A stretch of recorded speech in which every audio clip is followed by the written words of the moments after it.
Bonjour et bienvenue sur ma chaîne de cours de maths physique chimie. Voici un QCM sur poids et masse. Tu vas pouvoir répondre à 11 questions et pour chacune, une seule réponse est possible. La correction est donnée à la fin du QCM après la question numéro 11. Première question. Le poids d'un corps se mesure-t-il avec une balance ou avec un dynamomètre? Question 2. Le poids d'un corps s'exprime-t-il en newtons ou en kilogrammes? Question 3. Le poids d'un corps est partout le même sur Terre ou dans l'univers? Vrai ou faux? Question 4. La masse d'un corps est la même partout sur Terre ou dans l'univers? Vrai ou faux? Question 5. Le poids est une action de contact ou à distance? Question 6.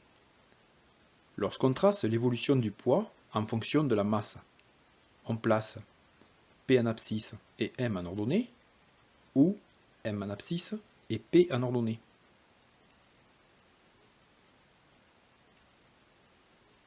Question 7. La relation entre poids et masse est petit m égale P fois G, petit p égale M fois G, ou petit p égale M divisé par G.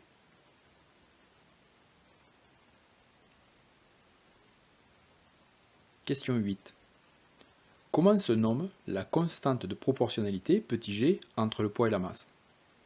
Est-ce l'intensité gravitationnelle, l'intensité de la pesanteur ou la force de pesanteur?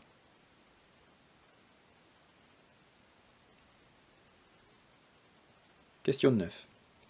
La valeur de la constante de proportionnalité petit g entre le poids et la masse sur Terre est petit g égale 9,81 Newton par kg ou petit g égale 9,81 Newton.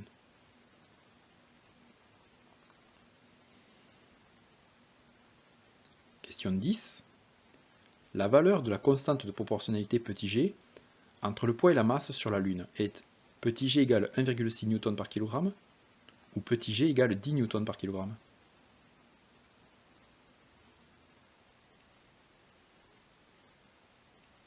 Question 11.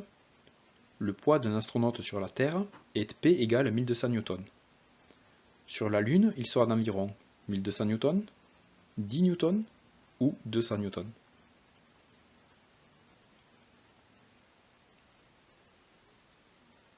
Passons à la correction.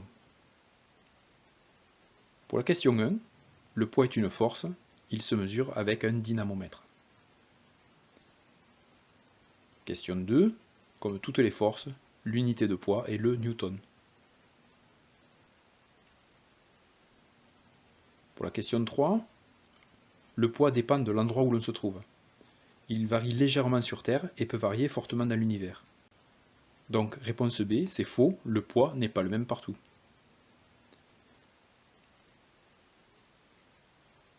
Question 4. La masse d'un corps est la même partout. Donc c'est vrai.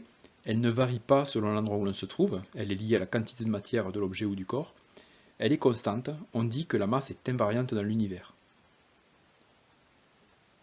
Question 5. Le poids est une action à distance. Cette action s'exerce entre un corps et un astre sans qu'il y ait contact. Question 6. Lorsqu'on trace l'évolution du poids en fonction de la masse, le poids est la grandeur qui figure en ordonnée et la masse en abscisse.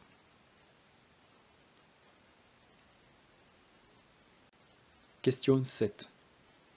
La relation entre poids et masse à connaître est P égale M fois G, avec P en newton, M en kg et petit g en newton par kilogramme.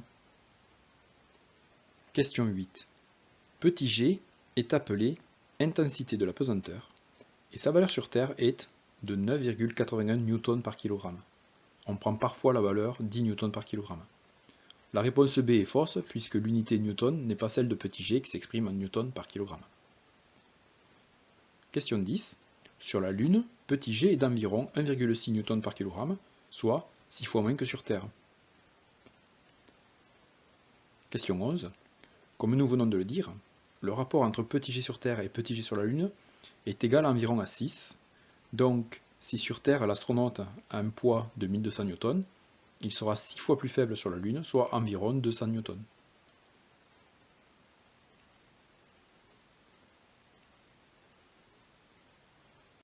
J'espère que cette vidéo t'aura permis de revoir les points importants sur cette notion. N'hésite pas à poser une question ou à laisser un commentaire, j'y répondrai. Et si tu veux recevoir les prochaines vidéos, pense à t'abonner. A bientôt!